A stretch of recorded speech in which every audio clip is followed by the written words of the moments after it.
Pour le niveau débutant de ce premier exercice, le robot doit suivre la ligne et s'arrêter devant le cube. Commençons le programme.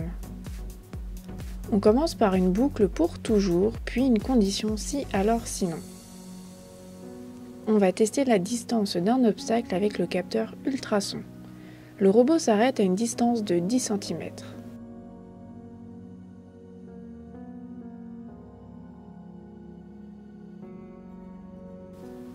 On ajoute ensuite un test avec le capteur Quad-RGB pour que le robot suive la ligne. Pour le niveau intermédiaire, le robot va suivre la courbe du circuit avant de s'arrêter.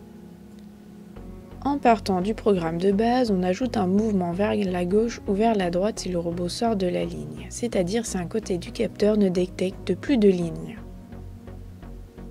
Pour indiquer la couleur, on utilise la fonction de détection de couleur du capteur Quad-RGB, puis on indique la couleur sur le module CyberPi. Pour le niveau expert, on va fluidifier le mouvement. Pour faire tourner le robot sur la ligne, on va faire varier la vitesse de ses roues en fonction de la déviation.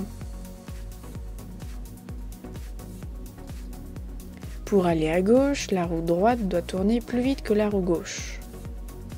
Le capteur Quad-RGB récupère la valeur de la déviation qui va de 100 à gauche à moins 100 à droite.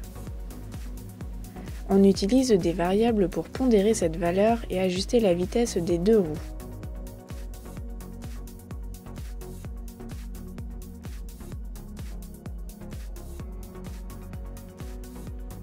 Les formules sont un peu complexes car dans ce cas, la vitesse de la roue droite est toujours négative. Les deux roues du robot tournent en sens inverse pour qu'il puisse avancer.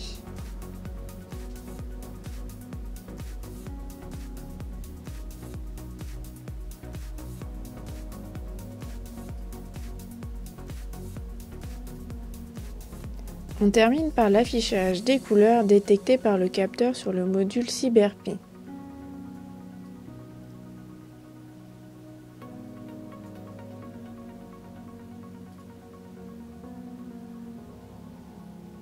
Et on effectue un demi-tour lorsque le robot est face à un obstacle. Et maintenant, à toi de coder!